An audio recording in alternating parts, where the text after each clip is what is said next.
Hello students, welcome back in our chapter Nazism and the rise of Hitler. और इस chapter में हमने क्या क्या डिस्कस किया है कि किस तरीके से हिटलर और उसके जो सपोर्टर्स थे उन्होंने सुसाइड किया, ये हमने देखा। और उसके पीछे रीज़न क्या था वो भी हमने देखा। फर्स्ट वर्ल्ड वार के बारे में देखा, सेकेंड वर्ल्ड वार के बारे में देखा, वीमर रिपब्लिक के बर्थ के बारे में देखा। ठीक है, तो ये सब हमने डिस्कस कर लिया था। कल की क्लास में जो है हमने क्या देखा था कि जो ये इफ़ेक्ट्स जो थे वार के वो क्या थे, क्या असर पड़ा युद्ध का, ये सब हमने डिस्कस किया। आज हमें जो डिस्कस करना है वो है political radicalism and economic crisis जो है, ये भी हमने डिस्कस कर लिया था ऑलरेडी अपनी कल की क्लास में। आज आगे अगर हम डिस्कस करें तो द ईयर्स ऑफ डिप्रेशन जो है वो हमें डिस्कस करना है, क्योंकि इफेक्ट जो है वार के हमने कल डिस्कस कर लिए थे कि जर्मनी जो है उसी को क्या ठहराया गया था, रेस्पॉन्सिबल फॉर वार। तो इसी से क्या की जाती है, जर्मनी से ट्रीटी ऑफ वर्सेलिस की जाती है। ये हमने कल की क्लास में डिस्कस किया था। और वो वर्सेलिस की ट्रीटी जो है कितनी ह्यूमिलिएटिंग थी वो भी हमने देखा। जर्मनी जो है उससे नॉर्मली जो वीमर रिपब्लिक जो है जर्मनी में, उसी को इसका रेस्पॉन्सिबल माना गया। अब जर्मनी के मोस्टली रिसोर्सेज जो है वो फ्रांस ने अपने हैंडओवर कर लिए थे ट्रीटी के अकॉर्डिंग। तो ये हमने कल की क्लास में डिस्कस किया था। और ये भी डिस्कस किया था कि किस तरीके से वर्सेलिस की ट्रीटी के बाद रिसोर्सेज जो हैं वो जर्मनी के सारे अलाइज पावर के हाथों में चले गए। अब जर्मनी का जो मार्क जो था उसकी वैल्यू जो है क्या हो गई थी, बिल्कुल गिर गई थी, ट्रिलियन में चली गई थी। 1 पाउंड की कीमत, ट्रिलियन मार्क्स। तो ये हमने कल की क्लास में डिस्कस कर लिया था। आज हमें डिस्कस करना है द ईयर्स ऑफ डिप्रेशन, यानी अवसाद के वर्ष, कि ये जब हुआ इकोनॉमिक क्राइसिस आया तो क्या होगा, डिप्रेशन तो अपने आप आएगा, लोगों में डिप्रेशन तो आएगा ना। महंगाई अगर इतनी हो जाएगी, हाइपर इन्फ्लेशन होगा। हाइपर इन्फ्लेशन यानी बहुत ज़्यादा महंगाई अगर बढ़ेगी तो डिप्रेशन तो आना ही है। लोगों के पास पैसा कहाँ था, युद्ध की वजह से ऑलरेडी इंडस्ट्रीज और वो तो बिल्कुल क्या हो गई थी, डिस्ट्रॉय हो गई थी, बेरोजगार हो गए थे, पैसा कहाँ से लाते। एक ब्रेड पैकेट, एक लॉफ ऑफ ब्रेड खरीदने के लिए उनको एक कार्ट भरकर रुपयों की ले जानी पड़ती थी। तो द ईयर्स बिटवीन 1924 एंड 28 सा सम स्टेबिलिटी। अब देखिए 1924 से 1928 के बीच में क्या था, थोड़ी सी स्टेबिलिटी आई, यानी स्थायित्व आया। देखिए 23 में तो इकोनॉमिक क्राइसिस भयंकर आया था। हमने कल की क्लास में डिस्कस किया था कि 1923 में पूरे यूरोप में ही क्या था, इकोनॉमिक क्राइसिस था। लेकिन 24 से 28 के बीच में थोड़ी सी स्टेबिलिटी जो है वो भी आई थी। Yet this was built on sand. अब देखिए यहाँ पर लैंग्वेज जो है इडियमिक ले ली है कि ये स्टेबिलिटी जो है किस पर बनी हुई थी, मिट्टी पर। और मिट्टी कभी भी फिसल सकती है, यानी ये स्टेबिलिटी जो है कभी भी गिर सकती थी। German investments and industrial recovery were totally dependent on short term loans. अब जर्मनी का इन्वेस्टमेंट या इंडस्ट्रियल रिकवरी जो है वो सारा किस पर डिपेंड कर रहा था, जो शॉर्ट टर्म के लिए जो लोन्स लिए थे जर्मनी ने, यानी सारी जर्मनी के इंडस्ट्रीज वगैरह जो है वो किससे चल रहे थे, लोन से चल रहे थे, जो कि हम पहले भी डिस्कस कर चुके हैं। और लोन कहाँ से ले रखा था, यूएसए से। This support was withdrawn when the Wall Street exchange crashed in 1929। अब देखिए वॉल स्ट्रीट एक्सचेंज जो है ये एक बहुत बड़ी जो है लोन वाली साइट थी, और ये जो है क्या हो जाती है, क्रैश हो जाती है। यूएसए की साइट है ये क्रैश हो जाती है। तो यूएसए ने जो जर्मनी को सपोर्ट कर रखा था लोन देकर, वो सपोर्ट नहीं कर पाता है, ये भी वापस अपना पैसा मांगना शुरू कर देता है। Fearing a fall in prices, people made frantic efforts to sell their shares। और ये वॉल स्ट्रीट एक्सचेंज जो है ये बहुत बड़ा एक्सचेंज मार्केट था। तो ये जब क्रैश हो जाता है तो इसके शेयर्स जिन लोगों ने खरीद रखे थे उनको ये डर हो जाता है कि इन शेयर्स की कीमत जो है वो गिरने वाली है, इसलिए जल्दी जल्दी वो अपने शेयर जो है बेचने का प्रयास करते हैं। On one single day 24 October 13 million shares were sold. एक ही दिन में इस वॉल स्ट्रीट एक्सचेंज के 13 मिलियन शेयर जो है वो बेच दिए गए 24 अक्टूबर को। यानी लोगों में डर इतना बैठ गया इस वॉलमार्ट एक्सचेंज के क्रैश होने से कि अब उनका पैसा डूब सकता है, तो लोगों के पास जितने भी शेयर थे इस वॉल स्ट्रीट एक्सचेंज के उन्होंने एक साथ ही बेच डाले। This was the start of great economic depression. और इसी के साथ जो है महान आर्थिक अवसाद की शुरुआत हो गई, यानी ग्रेट इकोनॉमिक डिप्रेशन जो है वो शुरू हो गया। अब लोगों के पास बचा खुचा पैसा था वो भी लोगों ने क्या करना शुरू कर दिया, शेयर्स जो थे वो भी बेचने शुरू कर दिए थे। Over the next 3 years between 1929 and 1932 the national income of the USA fell by half। और आने वाली 3 सालों में 1919 से 29 से 32 के बीच में यूएसए की राष्ट्रीय आय जो थी वो बिल्कुल आधी रह जाती है, यानी यूएसए की इनकम जो है वो भी गिर जाती है। Factories shut down, efforts fail, farmers were badly hit and speculators withdrew their money from the market. अब हालत ये हो जाती है यूएसए में भी इकोनॉमिक डिप्रेशन आ जाता है। क्यों? क्योंकि वॉल स्ट्रीट एक्सचेंज जो है ये क्रैश हो जाता है तो लोग जो अपने शेयर्स भी बेचना शुरू कर देते हैं, स्थिति बिल्कुल खराब हो जाती है। अब एक्सपोर्ट्स जो है, फैक्ट्रीज जो है बंद हो जाती हैं यूएसए की, निर्यात जो होता है वो बिल्कुल गिर जाता है, किसानों को बहुत बुरे तरीके से पीटा जाता है और स्पेकुलेटर्स जो होते हैं जो बाजार में अपना पैसा लगाए हुए होते हैं वो भी विड्रॉ कर लेते हैं, यानी अपना पैसा वापस खींच लेते हैं। The effects of this recession in the US economy were felt worldwide। और इस रिसेशन के यानी इस अवसाद के असर जो है, यानी यूएस इकोनॉमी जो यूएसए की जो इकोनॉमी जो है ये गिर गई, इसका असर जो है पूरी दुनिया में देखा गया। क्योंकि उस टाइम यूएसए जो है वो क्या था, एक रिच कंट्री था और सबको इसने क्या कर रखा था, लोन दे रखा था होल यूरोप को। अब होल यूरोप में डिप्रेशन आ गया और यहाँ तक कि यूएसए जो है इसमें भी जो वॉल स्ट्रीट एक्सचेंज जो था वो क्रैश हो गया, तो इसमें भी क्राइसिस आ गया। तो यूएसए ही सपोर्टर था और इसी की समस्या आ गई, इसी में क्या हो गई, यूएस इकोनॉमी में रिसेशन आ गया, तो अपने आप ही पूरे वर्ल्ड पर असर पड़ना था इसका। The German economy was the worst hit by the economic crisis. और जब ये पूरे यूरोप में इकोनॉमिक क्राइसिस आया, आर्थिक संकट आया, तो इस संकट की सबसे ज्यादा चोट कहाँ आई, जर्मन इकोनॉमी में आई। क्यों? क्योंकि इसके सोर्सेज जो थे जैसे गोल्ड है, गोल्ड भी ले लिया था इन्होंने, फिर कोल माइंस जो है वो भी ले ली थी, ठीक है, और रिसोर्सेज जो थे ऑफ रूर और राइनलैंड वाले जो थे वो भी इनसे ले लिए गए थे।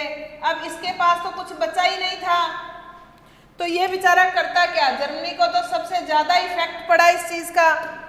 इकोनॉमिक क्राइसिस जो यूरोप में आया उसका सबसे ज्यादा असर जो है वो किस पर पड़ा, जर्मनी पर पड़ा, क्योंकि जर्मनी को तो ऑलरेडी वर्सेलिस की ट्रीटी के अकॉर्डिंग बहुत कुछ चुकाना पड़ा था, वार कंपनसेशन देना पड़ा था। तो by 1932 industrial production was reduced to 40% of the 1929 level. तो अब देखिए 1929 के स्तर पर देखें तो औद्योगिक उत्पादन जो है 1932 में 40% कम हुआ, यानी अगर 1929 में 10 चीजें बनती थी तो 32 में आते आते 6 ही बननी शुरू हुई, यानी इंडस्ट्रियल प्रोडक्शन जो है बिल्कुल हाफ के बराबर लगभग रह गया, 40% गिर गया।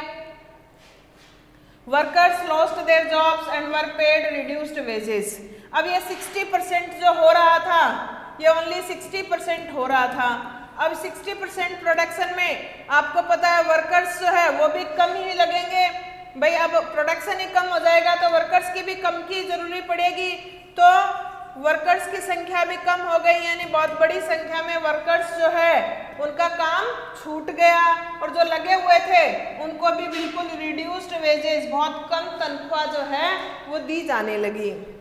The number of unemployed touched an unprecedented 6 million, और बेरोजगारों की संख्या अगर देखें तो जिसकी हम कल्पना भी नहीं कर सकते, इतने बेरोजगार हो गए थे।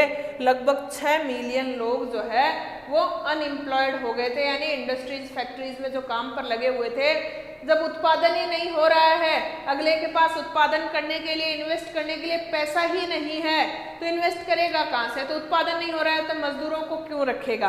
क्योंकि मजदूरों को पेमेंट देना पड़ता है। अब जब प्रोडक्शन ही नहीं हो रहा, उसके पास सोर्सेज ही नहीं है प्रोडक्शन के, तो वो लेबर को पैसा क्यों देगा? तो वर्कर्स को उन्होंने क्या कर दिया, अपनी उससे निकाल दिया, इंडस्ट्री से, फैक्ट्री से। मजबूरन जो बच गए थे उसमें फैक्ट्री में, उनकी भी वेजेज जो है बिल्कुल तनख्वाह जो है कम कर दी। और अगर हम देखें तो अब लगभग 6 मिलियन लोग जो है क्या हो गए थे, बेरोजगार हो गए थे।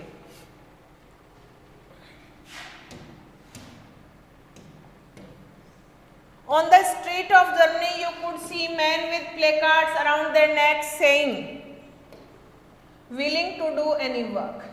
अब ये हालत हो गई थी, इतनी बेरोजगारी फैल गई थी कि उस समय 1932 में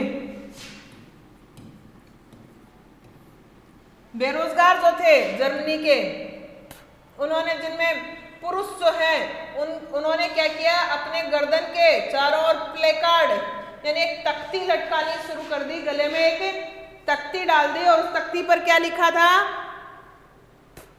willing to do any work, कि हम कोई भी काम कर सकते हैं। बेरोजगार थे बेचारे, आजीविका चलाने के लिए कुछ तो करना पड़ेगा, तो उन्होंने गले में एक तख्ती डाल ली, उस तख्ती पर ये लिखवा दिया, प्लेकार्ड डाल लिया कि willing to do any work, कि कोई भी काम करने की इच्छा है, कुछ भी करवाओ। Unemployed youths played cards or simply sat at street corners or desperately queued up at the local employment exchange। और बेरोजगार युवा जो हैं और उनके पास कुछ बचा नहीं बेचारों के पास करने के लिए, तो नॉर्मली ताश पत्तियाँ, कार्ड्स जो हैं यानी प्ले कार्ड्स जो होती हैं, ताश पत्तियाँ जो हैं वो खेलते हुए दिखाई दे सकते थे स्ट्रीट कॉर्नर्स पर, यानी गलियों के कॉर्नर्स पर, नुक्कड़ों पर। और उदासी के साथ लाइन में लगे हुए भी देखे जा सकते थे, जहाँ स्थानीय रोजगार एक्सचेंज जो था वहां पर भी कि कहीं कोई रोजगार मिल जाए तो। As jobs disappeared the youth took to criminal activities.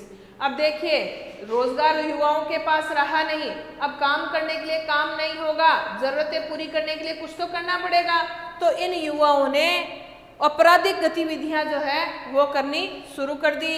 And total despair became commonplace, और हर जगह पूर्णतया निराशा ही निराशा छा गई। अब आप देखेंगे एक तो वार कंपनसेशन की वजह से ऑलरेडी घाटा था, उसके बाद इम्पॉर्टेंट जो इंडस्ट्रियल एरियाज थे, फैक्ट्रीज थी, वो भी अलाइज पावर ने छीन लिया, तो जर्मनी की हालत तो और बेकार हो गई। इंडस्ट्रियल प्रोडक्शन जो है, इन्वेस्टमेंट के लिए पैसा रहा ही नहीं, तो इंडस्ट्रियल प्रोडक्शन जो है वो भी बिल्कुल गिर गया, 40% तक गिर गया।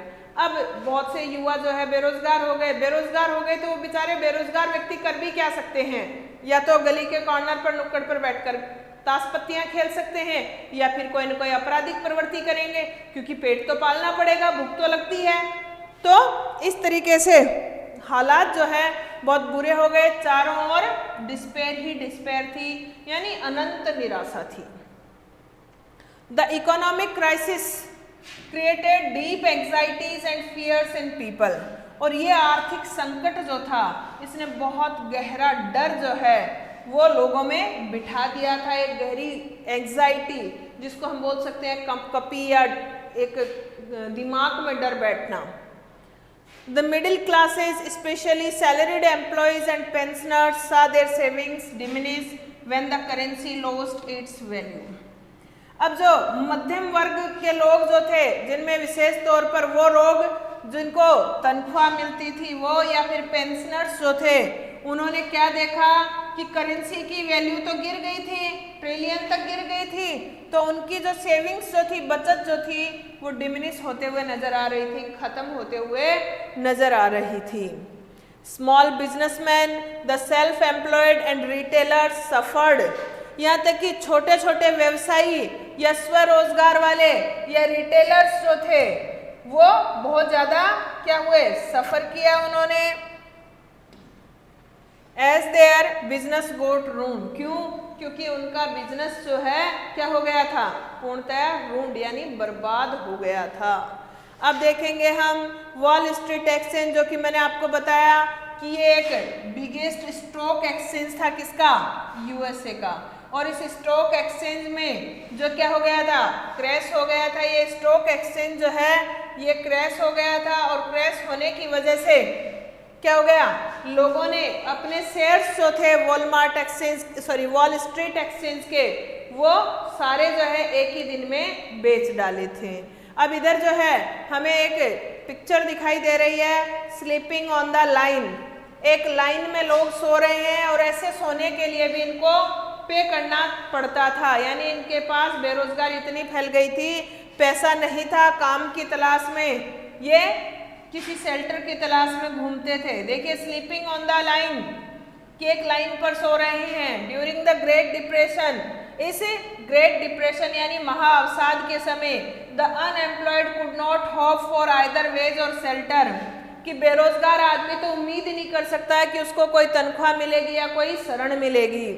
On winter nights when they wanted a shelter over their head, सर्दियों की रात में अगर उनके सर के ऊपर उनको छत की जरूरत है, दे हैड टू पे टू स्लीप लाइक दिस, तो ऐसे सोने के लिए भी उनको पैसे देने पड़ते थे गरीब लोगों को जिनके पास घर नहीं थे। यानी बहुत ज्यादा डिप्रेशन जो है उन लोगों में आ गया था।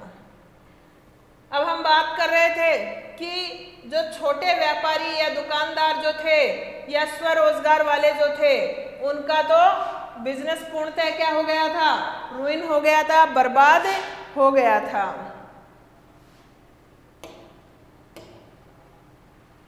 These sections of society were filled with the fear of proletarianization।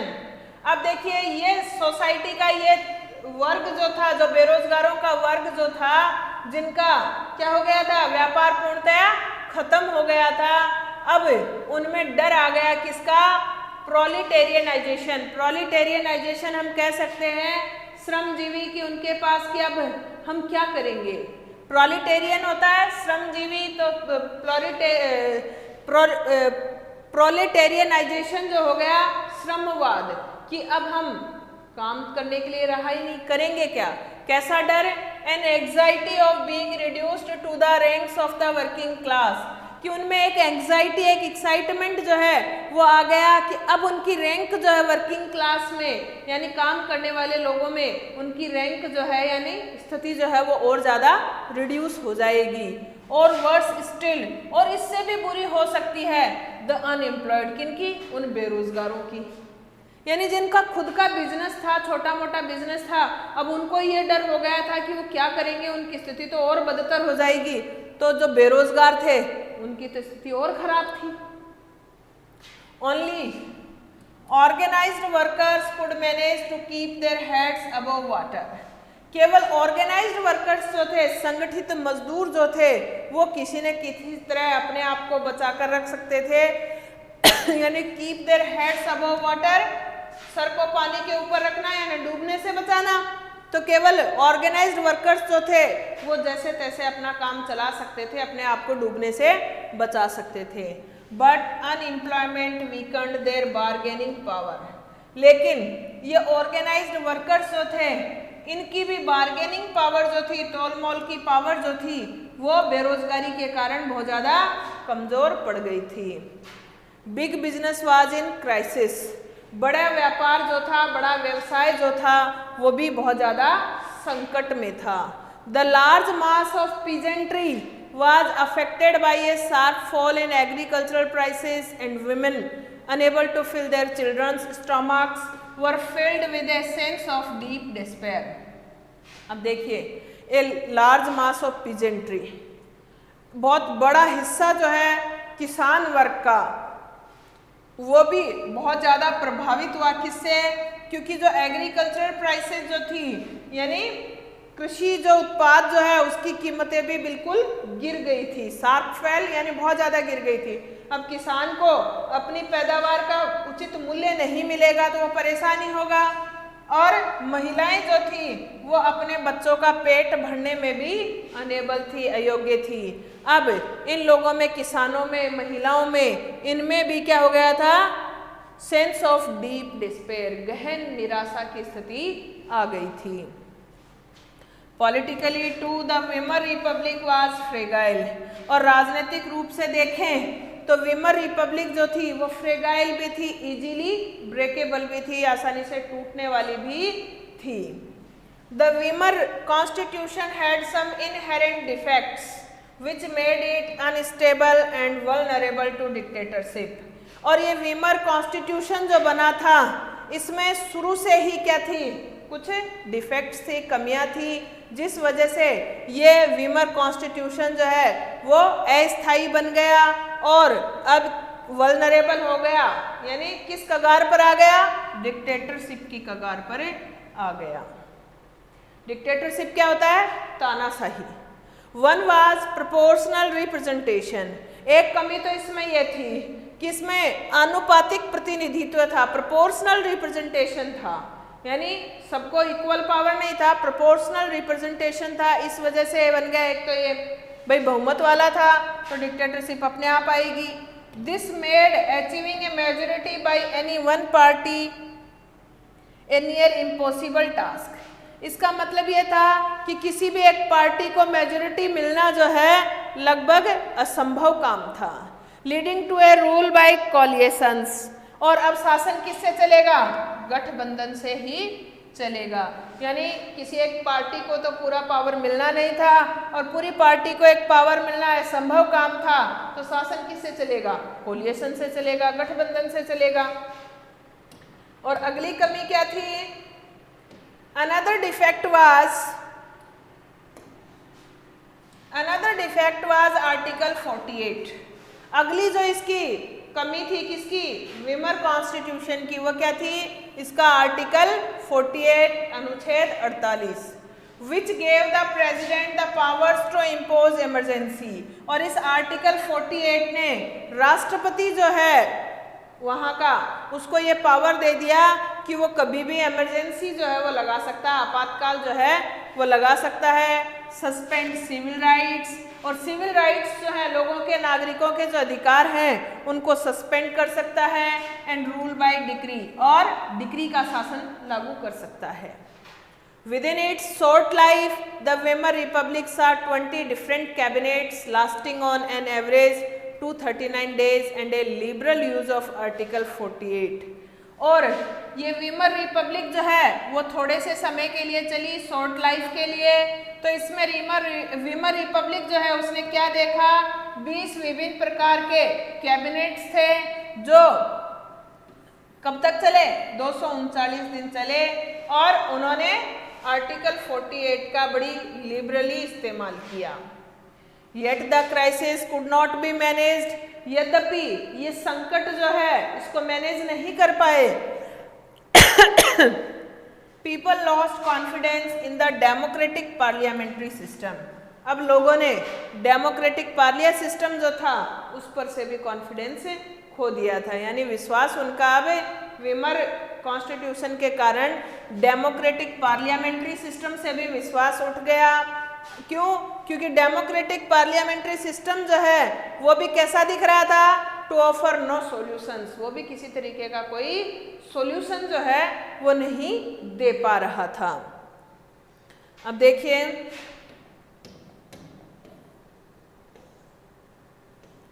देखिए प्रोलेटेरियनाइजेशन, ऊपर जो वर्ड आया उसका मीनिंग है to become empowered to the level of working class, यानी वर्किंग क्लास का स्तर जो है उससे भी नीचे गिर जाना, यानी स्थिति जो है और ज्यादा कमजोर हो जाना। अब देखिए हिटलर्स राइज टू पावर, जब वेमर कॉन्स्टिट्यूशन जो है वो फेल हो जाता है, ग्रेट डिप्रेशन का टाइम आ जाता है, 19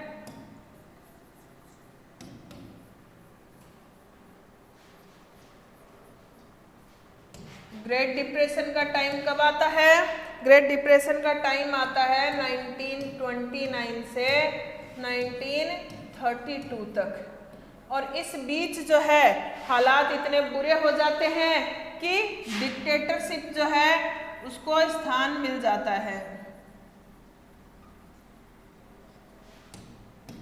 ठीक है,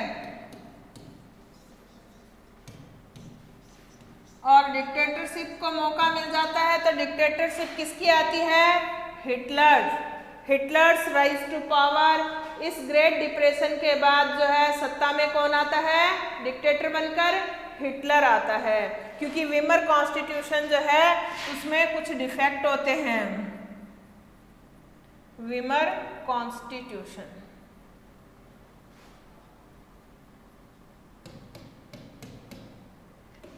डिफेक्ट, इस वजह से क्या हो जाता है? डिक्टेटरशिप आ जाती है।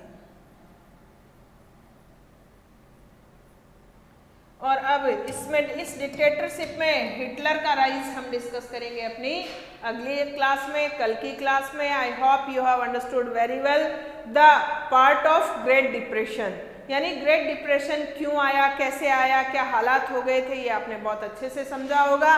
कल की क्लास में हम देखेंगे कि इस ग्रेट डिप्रेशन के कारण किस तरीके से, कारण क्या था?